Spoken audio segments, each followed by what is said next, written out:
일제히 일방적인 재판 과정 끝에 내려진 사형 선고. 그 선고를 들은 안중근은 리순 법원 최고 책임자인 고등 법원장에게 깜짝 놀랄 만한 요청을 합니다. 바로 사형 집행 날짜를 미뤄달라고 한 겁니다. 대체 무슨 이유였을까요? 왜 그러지? 바로 이걸 남기기 위해서였습니다. 맨 오른쪽에 뭐라고 적혀있는지 혹시 읽으실 수 있을까요? 동. 양인가? 양오. 뭐지? 동양평화론. 맞습니다. 동양평화론. 안중근이 사형 집행일을 미뤄달라고 한 이유, 판결의 부당함 아니었습니다. 죽음을 미루고 싶은 마음 아니었습니다. 안중근이 원했던 것은요, 바로 이 동양평화론을 집필할 수 있는 시간이 필요했기 때문입니다. 교수님, 안중근이 얘기하는 동양평화론이 어떤 거예요? 뭐예요? 안중근의 동양평화론을 이야기한 핵심은 내가 이토 히로부미를 죽인 15가지가 있는데 그 14번째가 동양평화를 깨트린 죄예요. 그러면 반대로 안중근은 어떤 면에서 동양평화를 이야기했을까? 대한제국, 일본 세 나라가 서로 주권을 인정하고 국제기구를 만들어서 서로 안정되게 협력하고 교류하는 이런 사회가 동양평화를 달성하는 사회다. 그런데 저 당시에 평화라는 단어는 굉장히 낯선 언어였어요. 그만큼 저 당시에 저런 문제를 사고한다는 것 자체가 선진적인 거다. 자, 이렇게 안중근의 동양평화론에는 대한제국만의 이익이나 일제를 향한 분노가 담겨 있지 않습니다. 안중근이 제시한 동양평화의 방법은 세 나라가 동등한 입장에서 노력하는 공동체 정신이었습니다.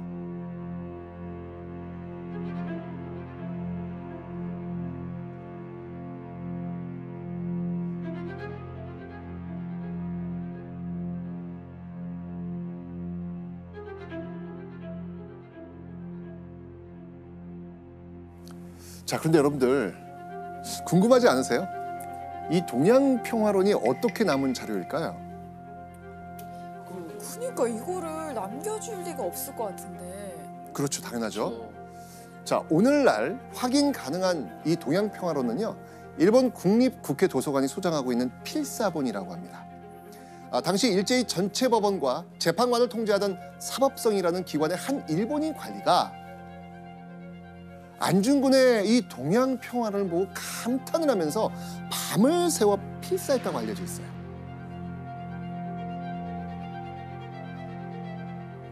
진짜요? 네.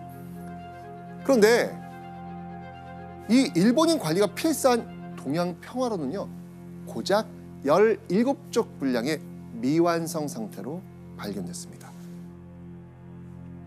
왜였을까요? 쓰다가 돌아가신 건가요? 맞습니다. 일제가 결국 안중근의 요청을 받아주지 않은 겁니다. 그러니까 들어줄 리가 없죠. 그렇죠. 비가 추적추적 내리는 1910년 3월 26일. 결국 안중근은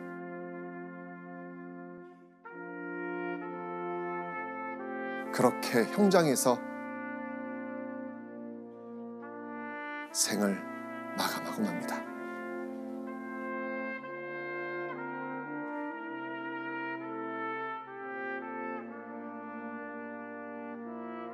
이날 안중근의 모습을 사진으로 확인해 보겠습니다.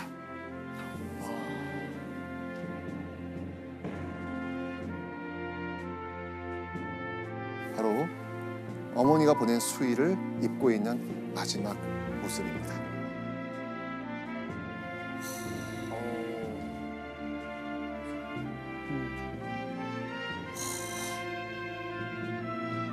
이때 안중근의 심정은 과연 어땠을까요? 근데 표정이 당당해 보이세요. 뭔가 그 날인데 오히려 조금 다 내려놓고 편안하게 조금 받아들인 느낌이 좀 보여요. 저도 사진을 여러 번 봤습니다만 미처 생각하지 못했던 건데 시선의 처리가 굉장히 밑으로 가 있지 않고 위를 향하고 있죠. 예. 그 부분은 저 상황을 본인이 얼마나 의연하게 맞이하고 있는가를 보여주는. 저도 예. 느껴져서. 끝까지 나라의 앞날을 걱정했을 수도 있고 아니면 그간 힘들었던 여정을 하나하나 되짚어보며 풀어냈을지도 모릅니다.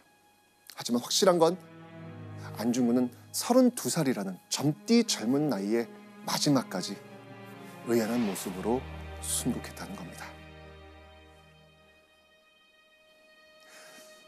그런데요, 안중근이 죽기 전 두 동생에게 남긴 유언이 있었다고 합니다. 자, 안중근의 유언을 화면으로 확인해 보겠습니다.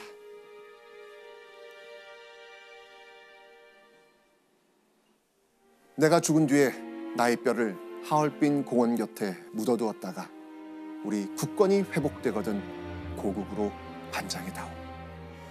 대한독립의 소리가 천국에 들려오면 나는 마땅히 춤추며 만세를 부를 것이다. 아, 정말 가슴이 좀 먹먹한 그런 유언인데요. 안중근의 이 유언은 지켜졌을까요? 지켜줘야 되는데. 지켜지지 못했습니다. 왜요? 3월 26일 그날 시신을 수습하기 위해 감옥 밖에서 기다리던 동생들은 형 안중근의 시신을 돌려받지 못합니다. 너무나 황당하게도요, 가족의 의사를 묻지도 않고 미순 감옥 공동묘지 어디인가에 묻어버렸다는 겁니다. 이때 동생들 어떻겠어요? 그 이야기를 들었을 때. 맞아, 유언이잖아요. 얼마나 중요해요. 근데 그거라도 못 지키게 줬다는 생각이 또 형한테 미안했을 것 같고. 동생들은 대성통곡하면서 울부짖으면서 이런 이야기를 합니다. 우리 형 2번 사형하는 거냐? 이렇게 막 울부짖으면서 일제히 만행에 부르르 떨었다 나왔던 그런 내용이 있습니다. 하지만 그 비통한 울음소리에도 일제는 끝내 안중근 시신이 묻힌 위치를 알려주지 않습니다. 끝까지 의연한 모습으로 죽음을 받아들였던 독립운동의 영웅 안중근. 돌아오지 못한 그의 유해 대신 안중근이 죽으면서 남긴 물건들이 있다고 합니다. 바로 안중근의 자서전과 미완의 동양평화론,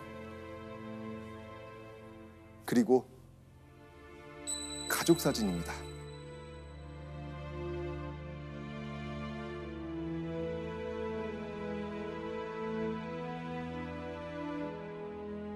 그런데 이 사진에는요, 사연이 하나 있습니다. 거사 전에 가족을 만나고 싶다고 동지에게 부탁했던 안중근, 그 안중근의 연락을 전해받고 출발했던 아내가 어린 2 아들을 데리고 하얼빈에 도착한 건 의거 바로 다음 날이었습니다. 그렇게 안중근은 끝내 이 아내와 아이들을 볼 수 없었습니다. 단지 화면 속에 이 사진 한 장만을 전달받을 수 있었죠. 안중근은 가족 사진을 죽음 직전까지 마르고 닳도록 꺼내봤다고 합니다.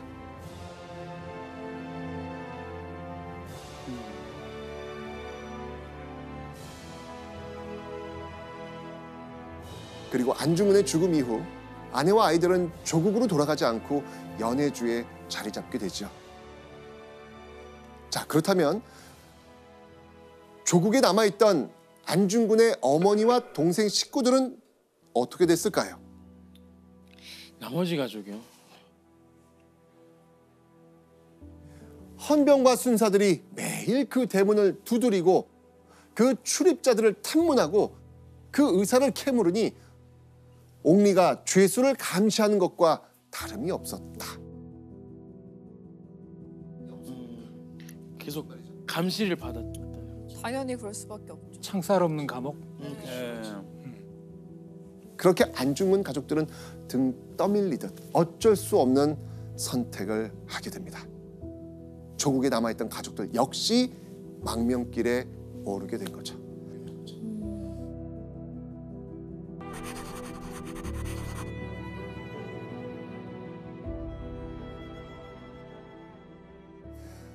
마지막까지 형 안중근의 옥바라지를 했던 누구였죠? 동생들. 안중근. 두 명의 남동생.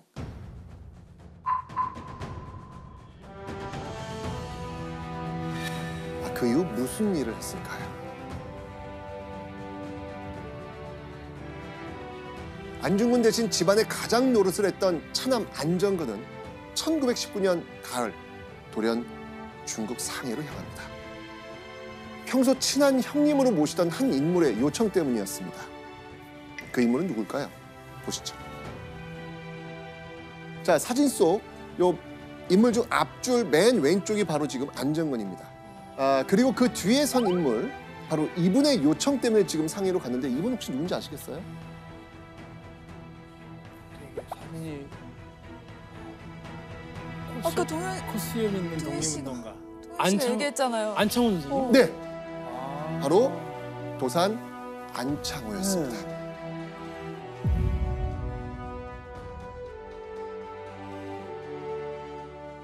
그때 상해 임시정부의 의원으로 활동한 안정근은요, 임시정부의 북간도 특파원으로 선발돼서 북간도 지역 독립운동단체의 통합에 나서기도 합니다.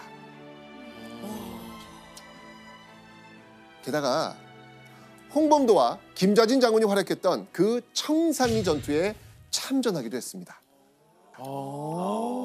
대단하시죠? 예. 자, 그렇다면 막내 안공근의 활약도 형들 못지 않았습니다. 와.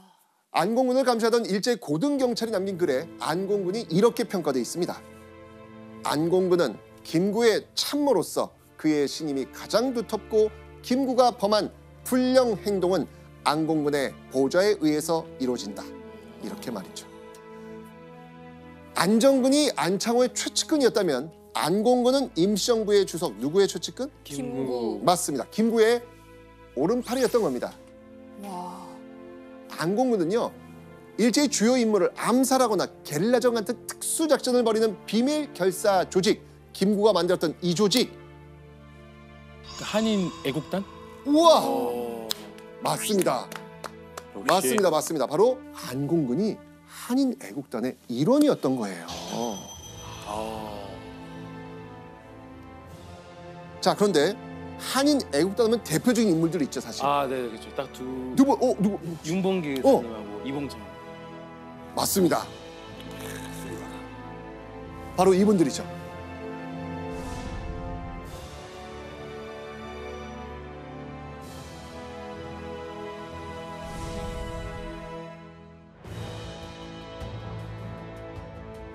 자, 그런데요, 이 사진들을 찍은 장소 어디였을까요? 바로 두 사람의 사진은 모두 안공근의 집에서 촬영됐다는 겁니다. 극도로 보안이 중요한 이런 선서식이 안공근 집에서 이루어졌던 걸 보면요, 그가 한인 애국단에서 얼마나 중요한 직책을 맡고 있었는지 짐작되지 않으십니까? 네, 핵심이었네요. 안중근의 동생들뿐 아니고요, 어머니와 아내 그리고 사촌의 조카까지 안중근 집안 전체가 독립운동을 펼쳤습니다. 야. 자, 그렇다면 안중근 집안에서 무려 몇 명의 건국 훈장이 나온지 아세요? 무려 15명. 한 집안에서. 15이요? 엄청난 집안이네요. 이런 집안을 명문가라고 하는 거예요. 와. 그렇죠. 나라를 지키기 위해, 독립을 위해 목숨을 아끼지 않았던 안중근 형제들. 그리고 이런 안중근의 의거는 뒤에서 묵묵히 그를 지지했던 가족들이 있기에 가능했죠.